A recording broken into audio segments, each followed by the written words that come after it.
तो फिर हम लोग जो है आगे लाइट में और आगे पढ़ेंगे। तो आज से शुरू करेंगे new topic, refraction of light.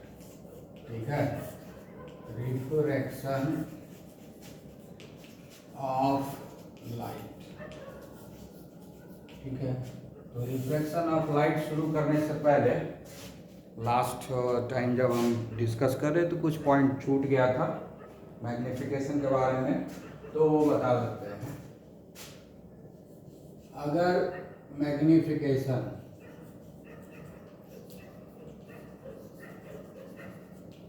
सन का वैल्यू, ठीक है, यानी एम का वैल्यू, ठीक है, अगर मैग्निफिकेशन का वैल्यू न्यूमेरिकली, ठीक है, 1 से ज़्यादा हो, ठीक है, अगर मैग्निफिकेशन 1 आता है या -1 आता है, अगर मैग्निफिकेशन इक्वल टू -1 आए या +1 आए, ठीक है, -1 आए या +1 आए, तो इमेज का साइज जो होता है, तो object size equal to image size होगा। ठीक है, दोनों का साइज सेम होगा। ठीक है, अगर m का वैल्यू न्यूमेरिकली 1 से ज़्यादा हो, है ना, न्यूमेरिकली अगर 1 से ज़्यादा हो, सपोज करो कि न्यूमेरिकली जो है ये -1.5 या +1.5 है, ठीक है, न्यूमेरिकली, तो क्या हो जाएगा, इसमें इमेज का साइज बड़ा हो जाएगा। Image size is greater than object size. ठीक है, अगर मैग्निफिकेशन का वैल्यू, ठीक है, अगर मैग्निफिकेशन का वैल्यू न्यूमेरिकली जो है 1 से कम हो, जैसे -0.5 या +0.5 है, तो क्या होगा, तो ऑब्जेक्ट का साइज जो है बड़ा होगा। तब क्या होगा, object size is greater than image size. ठीक है, तो ये हो गया कि हम मैग्निफिकेशन का क्या वैल्यू है उसके ऊपर हम डिसाइड कर सकते हैं कि इमेज का साइज क्या है, बड़ा है, छोटा है, इक्वल है। इसके अलावा, ठीक है, अगर मैग्निफिकेशन, ठीक है, अगर m का वैल्यू जो है नेगेटिव है, तो इमेज कहाँ बनेगा, इमेज फॉर्मेशन कहाँ होगा, इमेज का फॉर्मेशन कहाँ होगा, बिलो द प्रिंसिपल एक्सिस। तो इमेज कहाँ बनेगा, image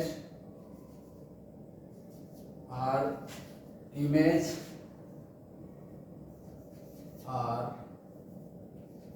at below principal axis. ठीक है, अगर मैग्निफिकेशन पॉजिटिव आ जाए, then image will be formed above the principal axis।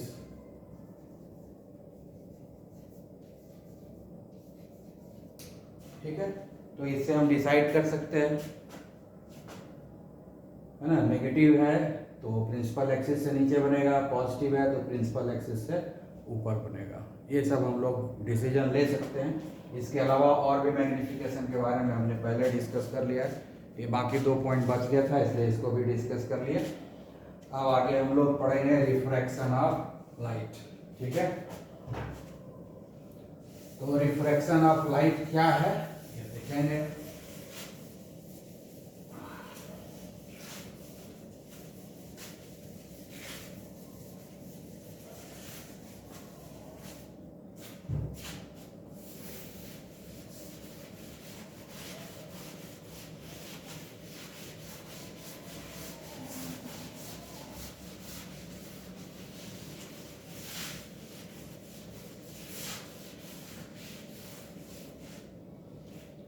तो अब हम लोग पढ़ेंगे रिफ्रैक्शन ऑफ लाइट, ठीक है। तो रिफ्रैक्शन ऑफ लाइट क्या है? रिफ्रैक्शन ऑफ लाइट का मतलब होता है bending of light. Refraction of light का मतलब होता है बेंडिंग ऑफ लाइट। तो लाइट कैसे बेंड करता है, कब बेंड करेगा? हम तो ये जानते हैं, अभी तक तो ये जानते आए हैं कि लाइट जो है स्ट्रेट लाइन में चलता है। लाइट का जो रेज ऑफ लाइट है वो हमेशा स्ट्रेट लाइन चलता है। फिर बेंड किया, कब बेंड करेगा? ठीक है। तो इसका कारण क्या है कि लाइट जब एक मीडियम से दूसरे मीडियम में जाता है। अब मीडियम किसको बोलते हैं, है ना? मीडियम किसको बोलते हैं? लाइट में मीडियम बोलते हैं ट्रांसपेरेंट, ट्रांसपेरेंट सॉलिड, ठीक है। ट्रांसपेरेंट लिक्विड, और हो गया ट्रांसपेरेंट गैस, ठीक है। तो तीन तरह का मीडियम होता है, transparent solid, transparent liquid and transparent gas. These are all medium, three type of medium, three type of medium. Medium किसको बोलते हैं लाइट में? जिससे लाइट एनर्जी पास कर सकता है। मीडियम किसको बोलते हैं लाइट में? लाइट के लिए मीडियम क्या है? जिससे लाइट एनर्जी पास कर सके, उसको हम लोग बोलते हैं मीडियम। तो ट्रांसपेरेंट बॉडी जितना भी है वो सब मीडियम हो गया। All transparent bodies are medium, ठीक है ना। तो मीडियम क्या है? Medium is nothing but all the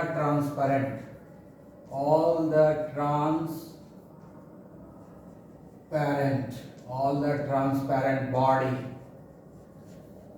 are called medium. All the transparent body are called medium. जितना भी ट्रांसपेरेंट बॉडी है जिससे लाइट एनर्जी पास कर सकता है वो सारा मीडियम है, ठीक है। ट्रांसपेरेंट होना चाहिए। तो इस तरह से हमको तीन तरह का जो है मिलेगा, medium, solid, liquid and gas. Transparent का बात कर रहे हैं, transparent solid, transparent liquid, transparent gas. इसी से लाइट एनर्जी पास कर रहा है। अगर लाइट एनर्जी सिर्फ ट्रांसपेरेंट अब जो है लाइट एनर्जी एक मीडियम से दूसरे मीडियम में जब जाता है तभी होता है बेंडिंग ऑफ लाइट, और इसी बेंडिंग ऑफ लाइट को हम लोग बोलते हैं रिफ्रैक्शन, ठीक है। बेंडिंग ऑफ लाइट, ठीक है। बेंडिंग ऑफ लाइट क्या हो गया? Change of direction, change of direction, ठीक है। Change of direction of rays of light. जिस रेज ऑफ लाइट से चल रहा है उसके डायरेक्शन में चेंज होगा, इसी को बोलते हैं रिफ्रैक्शन ऑफ लाइट, ठीक है। चेंज ऑफ डायरेक्शन, ठीक है। तो चेंज ऑफ डायरेक्शन को हम लोग ऑब्जर्व करेंगे। कब ऑब्जर्व करते हैं? जब एक मीडियम से दूसरे मीडियम में चलता है। जब सेम मीडियम में, जैसे हम वाटर का एक कंटेनर लिए, ट्रांसपेरेंट बॉडी में रखा हुआ है, उसे लाइट एनर्जी पास करेंगे तो उस कंटेनर के अंदर बेंडिंग ऑफ लाइट नहीं होगा। जैसे ये एयर है, इसमें लाइट एनर्जी स्ट्रेट आ रहा है क्योंकि ये मीडियम, सेम मीडियम में जब वो ट्रेवल कर रहा है, सेम मीडियम में जब light rays of light travel करेगा तो उसमें कोई बेंडिंग ऑफ लाइट नहीं होगा। बेंडिंग ऑफ लाइट कब होता है? जब light energy, rays of light एक मीडियम से दूसरे मीडियम में जाता है, तब बेंडिंग ऑफ लाइट होता है। क्योंकि सारे मीडियम का डेंसिटी अलग होता है, ठीक है ना। सारे मीडियम का डेंसिटी अलग होता है और डिफरेंट डेंसिटी होने के कारण सब में ये जो लाइट का जो वेलोसिटी है, जो स्पीड ऑफ लाइट है, वो डिफरेंट होता है। स्पीड ऑफ लाइट इसमें तीनों में अलग अलग होगा, जिसके कारण जो है बेंडिंग ऑफ लाइट होता है। तो बेंडिंग ऑफ लाइट होने का मेन रीजन क्या है कि स्पीड ऑफ लाइट जो होता है डिफरेंट मीडियम में डिफरेंट होता है। मीडियम अगर डेंस है, घना है, तो स्पीड ऑफ लाइट कम होगा। अगर मीडियम पतला है ठीक है। मीडियम पतला है मतलब जिसको हम लोग रेयरर बोलते हैं, घना नहीं है, पतला है, उसमें स्पीड ऑफ लाइट ज़्यादा होता है। सबसे ज़्यादा स्पीड ऑफ लाइट जो होता है वो एयर में होता है और वैक्यूम में होता है। सबसे ज़्यादा स्पीड ऑफ लाइट एयर में होता है और वैक्यूम में होता है। उसके बाद बाकी जितना भी है सब में स्पीड ऑफ लाइट कम होता है। तो ये जो स्पीड ऑफ लाइट का डिफरेंस है एक मीडियम से दूसरे मीडियम में जाने पर, इसी के कारण जो है रेज ऑफ लाइट अपने पाथ को चेंज करता है। ये जो फिनोमिनन होता है जिसमें कि पाथ में चेंज होता है, अपने उसका जो जिस डायरेक्शन में वो जा रहा है वो डायरेक्शन चेंज हो जाता है रेज ऑफ लाइट का। इसी फिनोमिनन को हम लोग बोलते हैं रिफ्रैक्शन ऑफ लाइट। इसी को हम लोग बोलते हैं रिफ्रैक्शन। अभी तक रिफ्लेक्शन पढ़े थे, अब हम लोग पढ़ रहे हैं रिफ्रैक्शन। ठीक है, तो क्या हो गया? Change of direction of light. Change of direction of light when this rays of light passes from one medium to another medium. This phenomenon is known as refraction of light. Refraction of light. ठीक है, तो refraction of light क्या हो गया? एक medium से जब दूसरे मीडियम में, जैसे कि लाइट इससे जाएगा और इसमें, लाइट अगर इससे इसमें जा रहा है तो रिफ्रैक्ट बेंडिंग होगा। लाइट अगर इससे इसमें आ रहा है तो भी बेंडिंग ऑफ लाइट होगा। ठीक है, आई बात समझ में? अगर लाइट एनर्जी इससे इसमें जा रहा है तो भी बेंडिंग ऑफ लाइट होगा। लाइट अगर इससे इसमें जा रहा है तो भी बेंडिंग ऑफ लाइट होगा। अगर लाइट इसमें जा रहा है तो भी बेंडिंग लाइट होगा। अगर लाइट इससे डायरेक्टली जो है इसमें आ रहा है तो भी होगा, है ना, तो भी जो है रिफ्रैक्शन होगा, बेंडिंग ऑफ लाइट होना। किसी से किसी मीडियम में भी जाएगा तो रिफ्रैक्शन ऑफ लाइट होना है, बेंडिंग ऑफ लाइट होना है, change in the direction of the path of the light होना ही है। इसी फिनोमिनन को हम लोग बोलते हैं रिफ्रैक्शन ऑफ लाइट। ठीक है, तो अभी तक हम लोग समझ गए होंगे कि रिफ्रैक्शन ऑफ लाइट क्या हो गया, रिफ्रैक्शन ऑफ लाइट होने का रीजन क्या है ना? रीजन क्या है? Cause of the refraction. What is the cause of refraction? Difference in the velocity of light in different medium. ठीक है, तो cause of refraction, what are the cause of refraction? Cause of refraction, different velocity, different speed of light in different medium, in different medium. इसका main reason यही है। Cause of the refraction क्या है? Cause of the refraction, what is the cause of refraction? This is the different speed of light in different medium, है ना? Different medium में speed of light different होता है, यही रीजन है जिसके कारण की जो है डिफरेंस होता है। ठीक है, तो एक मीडियम से जब दूसरे मीडियम में जाता है तो स्पीड ऑफ लाइट चेंज कर जाता है। तो जब स्पीड ऑफ लाइट चेंज करेगा तो डायरेक्शन तो चेंज होगा ही, और इसी चेंज ऑफ डायरेक्शन, इसी बेंडिंग ऑफ लाइट को हम लोग बोलते हैं रिफ्रैक्शन ऑफ लाइट। ठीक है, अब थोड़ा डायग्रामेटिकली देखेंगे कि कैसे कैसे क्या होता है।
ठीक है, तो अब हम लोग जो है अभी पढ़े क्या, अगर 3 तरह का मीडियम हमको मिला, ठीक है।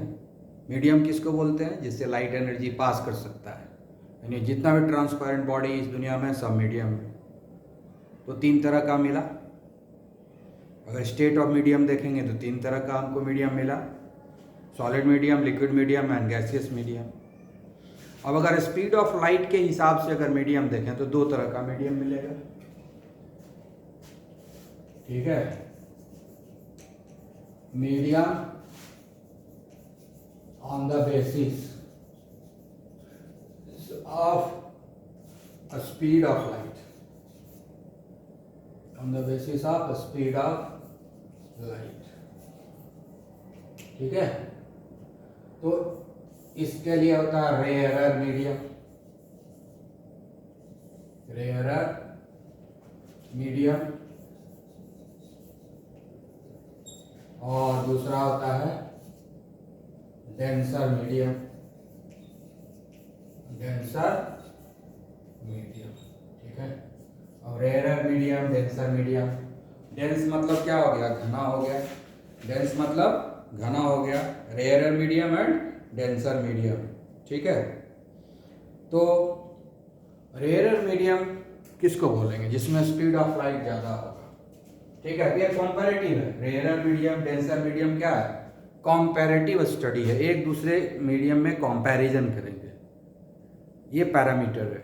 किसी भी मीडियम को किसी से हम कंपैरिजन करेंगे, फिर डिसाइड करेंगे रेयरर है या, तो ये कंपैरेटिवली, तो हम क्या लिखेंगे, इसमें कंपैरेटिवली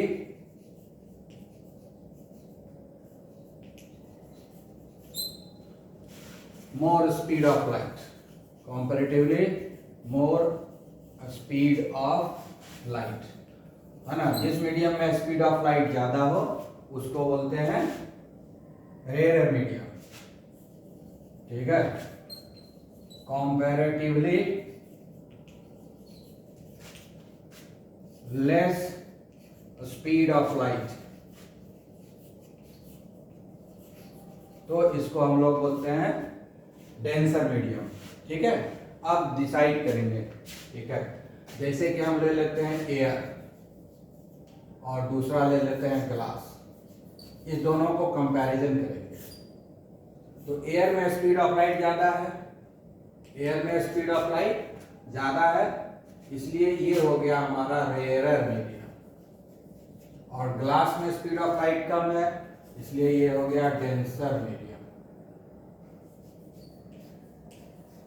ठीक है। उसी तरह से अगर हम कंपैरिजन करें एयर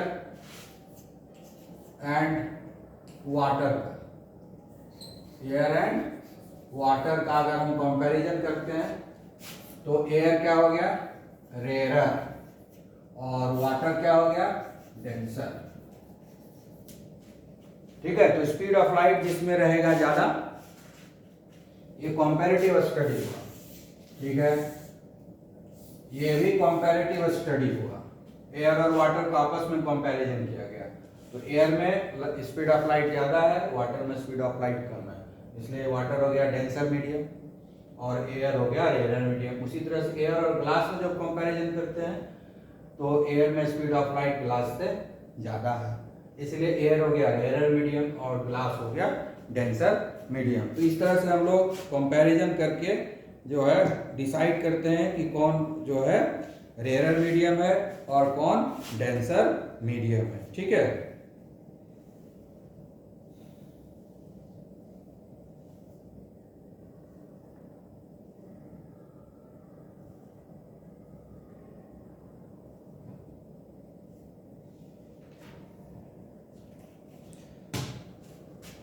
तो हम लोग यहाँ तक तो समझ गए।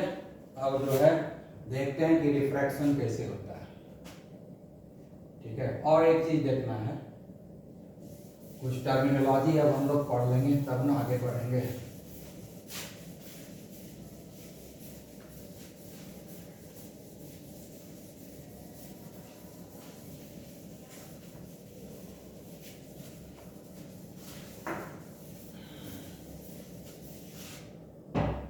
ठीक है, तो हम लोग अब देखते हैं रिफ्रैक्शन ऑफ लाइट के लिए एक ग्लास स्लैब लेते हैं, एक जो है ये ग्लास स्लैब लेते हैं, ठीक है, एक ग्लास स्लैब, ये ग्लास स्लैब, ठीक है, इधर भी एयर है और इधर भी एयर है, ये हो गया इंटरफेस, है ना, यहीं पर जो है स्पीड ऑफ लाइट में चेंज होगा, ठीक है। तो सबसे पहले एक पॉइंट ऑफ इंसिडेंस बनाते हैं और पॉइंट ऑफ इंसिडेंस पर जो है एक नॉर्मल खींच देते हैं, ठीक है, पॉइंट ऑफ इंसिडेंस पर एक नॉर्मल खींच देते हैं, ठीक है। ये हो गया हमारा नॉर्मल। नॉर्मल क्या हुआ कि पॉइंट ऑफ इंसिडेंस ये है, this is your point of incidence, point of incidence, point of incidence, ये हो गया हमारा पॉइंट ऑफ इंसिडेंस। तो अब जो है ये पॉइंट ऑफ इंसिडेंस पर एक रे ऑफ लाइट आएगा, यहां आया, ये हो गया इंसिडेंट रे, ये हो गया इंसिडेंट रे, इंसिडेंट रे, ठीक है। और नॉर्मल के साथ एक एंगल बनाएगा, उसको हम आई से डिनोट करते हैं, इसको बोलते हैं एंगल ऑफ इंसिडेंस, ठीक है। तो पॉइंट ऑफ इंसिडेंस के ऊपर एक नॉर्मल खींच दिए, नॉर्मल समझिएगा क्या होता है, जिस पॉइंट ऑफ इंसिडेंस पर नॉर्मल का मतलब हुआ, उस पॉइंट ऑफ इंसिडेंस पर एक 90 डिग्री का, है ना, परपेंडिकुलर लाइन खींच दिए, नहीं, ठीक है ना, परपेंडिकुलर लाइन खींचे, तो इस सरफेस पर परपेंडिकुलर लाइन है, तो नॉर्मल के साथ ये एंगल आई बना। अब अगर इसमें बेंडिंग नहीं होता, अब यही पॉइंट है ना, तो बेंडिंग ऑफ लाइट कहाँ होता है, पॉइंट ऑफ इंसिडेंस के पास। बेंडिंग ऑफ लाइट कहाँ होता है, पॉइंट ऑफ इंसिडेंस के पास, और कहीं नहीं होता है। बेंडिंग ऑफ लाइट कहाँ होता है, पॉइंट ऑफ इंसिडेंस। एक मीडियम से दूसरे मीडियम में गुजरते समय, जहां एक मीडियम और दूसरे मीडियम का इंटरफेस होता है, जैसे ये क्या इंटरफेस है, किसका, एयर और ग्लास स्लैब का, ये ग्लास स्लैब है, ये बाउंड्री है ग्लास का, और यहाँ पर एयर टच कर रहा है, तो ये जो इंटरफेस है, ये जो बाउंड्री से जो टच कर रहा है एयर, ठीक है, उसी को हम लोग बोलते हैं इंटरफेस, ठीक है। इस इंटरफेस पर एक पॉइंट है जहां पर वो इंसिडेंट हो रहा है, ठीक है। तो एयर का जब इंसिडेंस हो रहा है तो बेंडिंग ऑफ लाइट होगा, ठीक है। तब ये जो बेंडिंग ऑफ लाइट होगा, अब इसी पॉइंट ऑफ इंसिडेंस पर बेंडिंग ऑफ लाइट होगा, तो नॉर्मल के कभी नजदीक आ जाएगा, कभी दूर चला जाएगा। तो ये रेयर मीडियम से डेंसर मीडियम में, डेंसर मीडियम में स्पीड कम होता है, तो ये सीधा नहीं जा करके थोड़ा नॉर्मल के तरफ झुक जाएगा, ठीक है। ये हो गया हमारा, ठीक है, ये हो गया एंगल ऑफ रिफ्लेक्शन, और ये हो गया रिफ्रैक्टेड रे, ठीक है, ये हो गया रिफ्रैक्टेड रे। और तो यहां पर हमको इंसिडेंट रे मिला, रिफ्रैक्टेड। अब यहां क्या है, I equal to angle of incidence, angle of incidence, ठीक है। R हो गया एंगल ऑफ रिफ्रैक्शन, ठीक है, एंगल ऑफ रिफ्रैक्शन हो गया, एंगल ऑफ इंसिडेंस हो गया, ये नॉर्मल हो गया। अब जो है पॉइंट ऑफ इंसिडेंस पर बेंडिंग दो तरह से होता है, रेज ऑफ लाइट, ठीक है। बेंडिंग कैसे होगा, अगर रेज ऑफ लाइट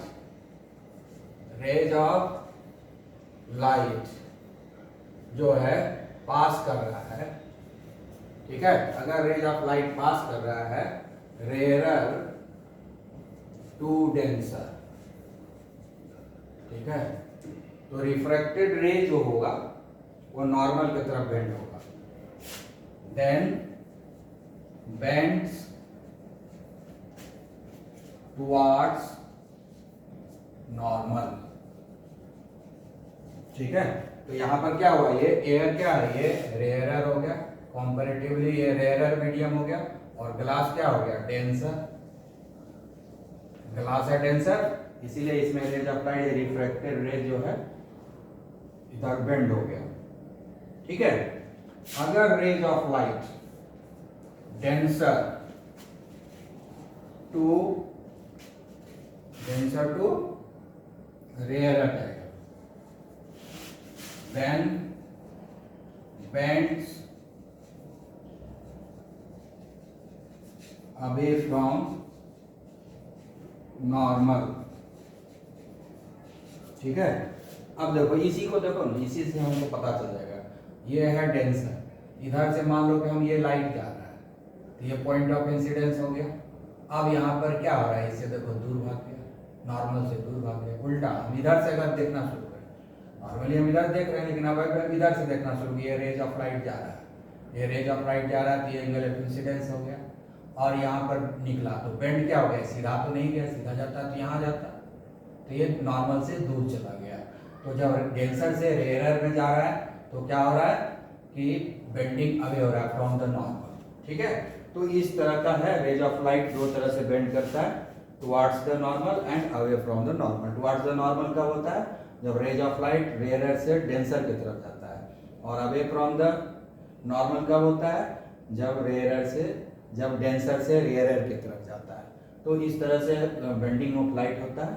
और आगे हम लोग कल पढ़ेंगे रिफ्लेक्शन ऑफ लाइट में क्या देखे थे कि एंगल आई और एंगल आर बराबर होता है, लेकिन यहाँ पर angle I not equal to angle R होता है, ठीक है, ये दोनों बराबर नहीं होता। और फिर हम लोग कल पढ़ेंगे, ओके ओके।